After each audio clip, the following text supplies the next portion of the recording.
It's a beautiful, beautiful video. And happy Father's Day to everybody. Thank you, Linda, for reminding me I'm in my own little world here. But yeah, happy Father's Day to everybody's fathers and whatever type of father figures in your lives that have meant something to you. And Juneteenth Day, you know, yesterday I'm like, where did this new federal holiday come from? They have everything closed, you know, for the government and everything. And we looked it up yesterday, and it was just put into place last year, so that makes sense. But I thought that was interesting. They added that holiday, but it is for a good reason. So, and I forget exactly the details of that, but I do know. Anyway, look it up, then you'll really know. So, you know, knowing I had to do this talk today, and the one thing I like about when I do this is it really helps me to focus in on something, and there's usually a reason for that too. I always trust that there's a sort of a divine inspiration in everything, and so as much as maybe I don't want to sit and figure all that out, it's good. It's a reason, you know, for that. So I used to get the Guide for Spiritual Science of Mind magazine. I used to get that all the time. I have boxes of these magazines in boxes under the bed, whatever. But and I haven't gotten it in a while. And my friend Ginger happened to see this, and we were talking, and she said, "Do you want me to get it for you?" I said, "Yeah, get that." So she sent it to me, and I'm reading it, and I'm just reminded of how much I love this magazine. And I don't know if everybody's ever had a chance to see one, or if you need one and don't have one, I'll be happy to send you even an old edition, because they're all wonderful.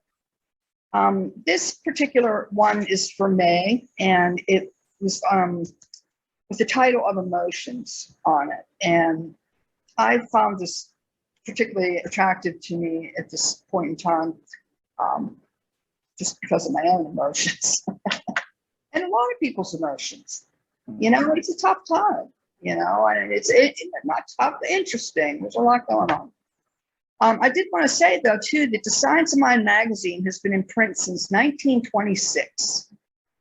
1926. That's almost 100 years, you know, a couple more years, it'll be 100 years. That's pretty amazing if you think about it. In the advances that we've experienced in these past 96 to 100 years. So I find that pretty fascinating. And I like the way that this book is structured, the magazine is structured. In it, you'll have featured articles, you have a daily reading with affirmations.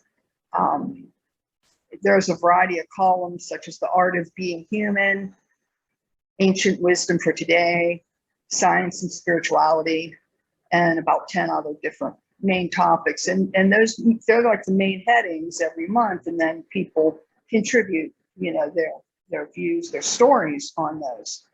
And I've always particularly liked the science and spirituality part of the magazine. These are two men who are, the one is an MD. I don't think the other one is. Mark Waldman and Andrew Newberg is MD, but they're world renowned for their neuroscientific research on spirituality and consciousness. And I enjoy how they interrelate the two of them. And this particular article was on feelings versus emotions. Are they real or imagined? And as I stopped to read that, I'm thinking, well, feelings, emotions, you know, what's the difference? And we learned in this teaching too about emotions and feelings, and a lot of it's change your thinking, change your life. And what they were describing in this article were 3 different proposed explanations for what emotions are. So I'll just share with you. The first one suggests that there are 6 universal emotions, and that they can be seen by our facial expressions. They are fear, anger, joy, sadness, disgust, or surprise. The second one mapped out a form that has 7 neurological circuits found in humans, being fear, rage, lust, caring, grief, playfulness, and curiosity. And then the third one was the belief that emotions are cognitive constructs that change depending on how we choose to think about them. And we're saying that research demonstrates that our brains are initially driven by unconscious emotional experiences. And then our semi-conscious mind begins to add memories and imaginative thoughts to our past emotional experiences and turn them into our own unique feelings. I found this to be very interesting as I was reading this, is that our unconscious emotional experiences. So I just had this thought of, from the moment we're born, so we'll just say that first year of life, we don't have a recollection of that time. What was happening and how did that affect you? And that you have no idea. They're just like, because it's unconscious, we don't remember that. And I think that as we go through life, we begin to, as we become self-aware and whatnot, we're able to identify certain things. But I've always been fascinated in this teaching with that idea of, well, how do I know what's in my unconscious? You know, it's my unconscious. It's frustrating. But anyway, yeah, as I was thinking about this, you know, so if you just take a baby and they're living in a violent atmosphere, you know, how is that affecting their nervous system? How's that going to affect their life? You know, we know that our experiences filter how we see and experience the world we live in, compared to maybe a baby that is completely nurtured, loved, you know, taken care of, everything is whatever. I mean, you have different filters, and we know we have experiences that spread, you know, from one extreme to the other. There's a whole lot of different experiences. You know, just being human, in the things that happen as being human beings, those experiences exist. But, you know, we are unconsciously exposed to these things before we even have a knowledge, you know, and then we learn. Then we begin to learn, which makes us unique as human beings, is that we can learn. So we have this internal, what they would call our fight or flight response. And then we have this idea that we can learn. And so we can kind of control these things. But you just think about the fight or flight, you know, ultimately, what do we do as human beings is we want to survive. So we respond in these ways to protect ourselves, to nurture. And anyway, I was just going off on a lot of different thoughts of just that, you know, what is the unconscious filter that my life is being seen through. And like I was saying too earlier, you know, personally, it just feels like these past 10 years have had a lot of emotional content to them, and on a big level for me personally. But I know for all of us, you know, we've all been through the pandemic. And I want to point out, we have survived the pandemic, everybody, okay?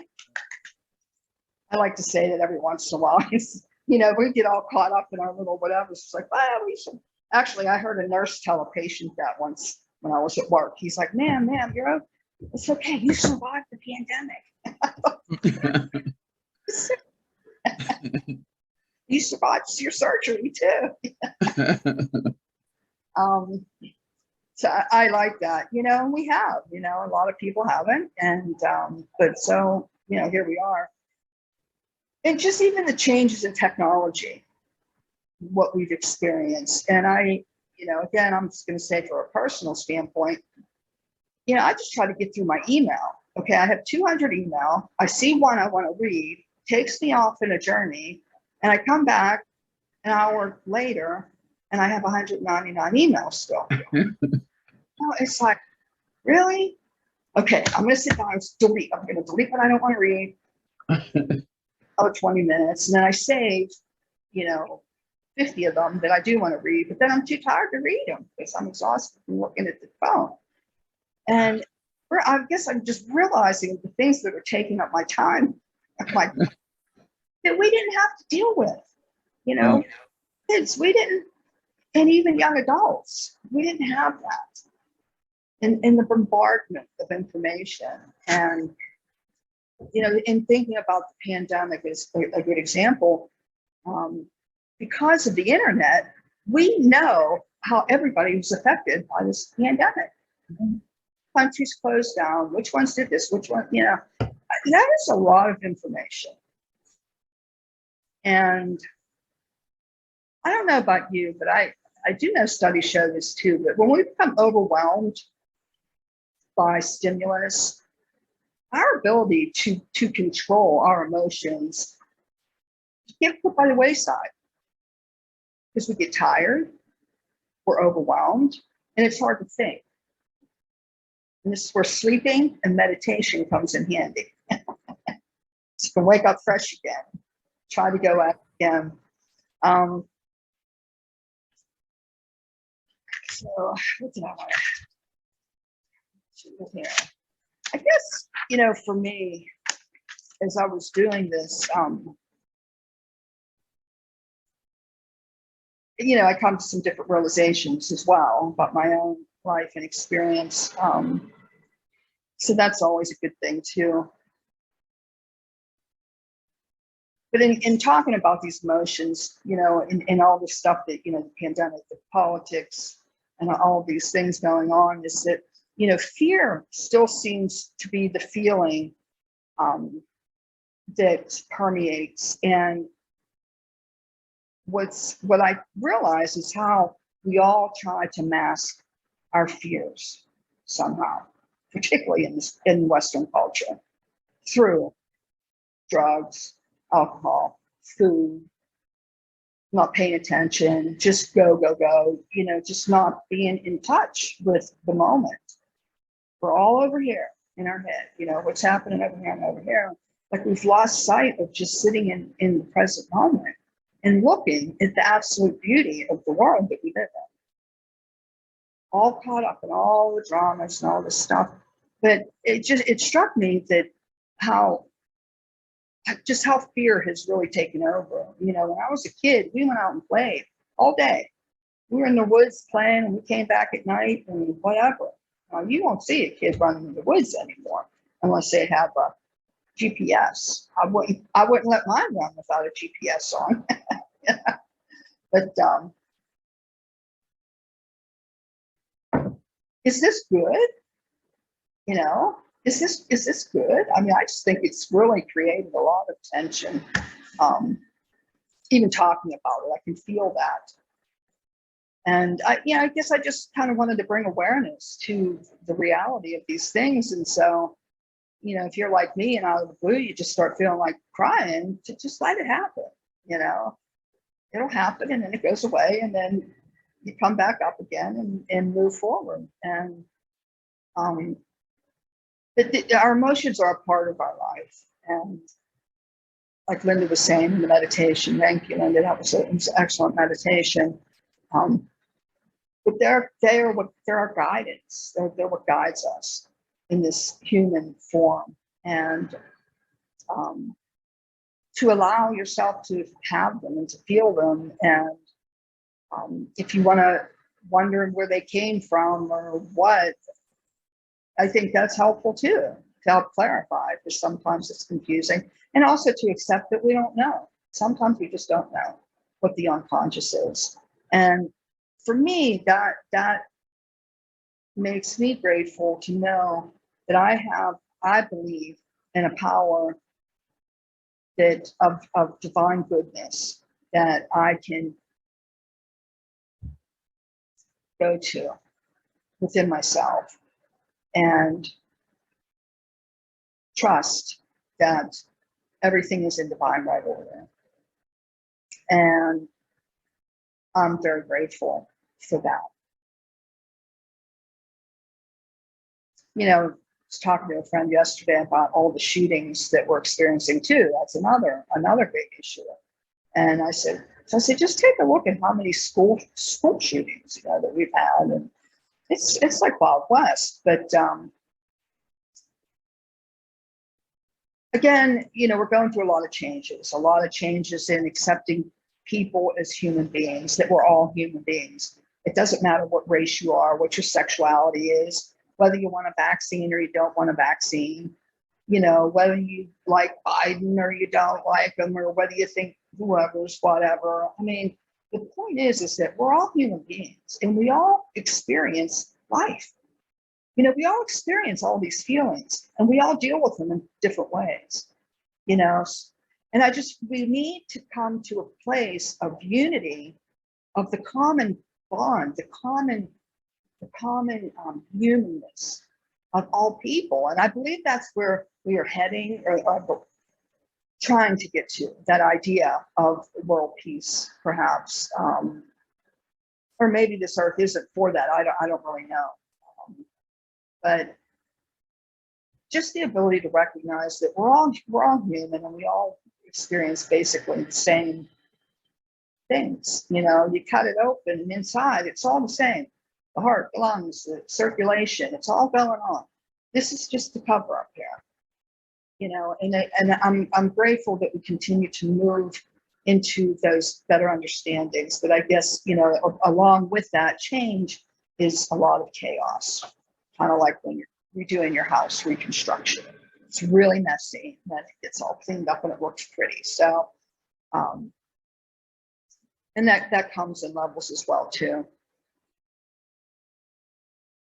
So ultimately, I guess what I'm saying is enjoy the day, see the beauty, just try to come from that place of love and compassion. But I think to also accept that those other feelings and aspects of ourselves are there too. I think we all have all of it within us, and keep trying to move in the best direction that we can. And there's this one little part that they said I wanted to share before I finish. Is it says, any highly valued experience is a wordless state that momentarily integrates our brain networks in a way that's associated with optimal psychological health. This requires us to suspend habitual thoughts, feelings, and beliefs that allow us to glimpse a mystical reality. And I love that. And that's meditation, just getting very quiet without any of those thoughts to allow that experience of the mystical beauty that we live in.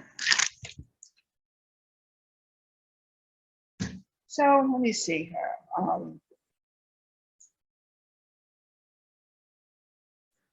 I guess that's pretty much all I have to say about that today. So I hope that we could all allow ourselves to have the feelings that we have and accept them and talk about them, and that we can just be compassionate with each other and know that we're here to support each other in this experience called life. So I'm going to say thank you. Have a wonderful day. So it is.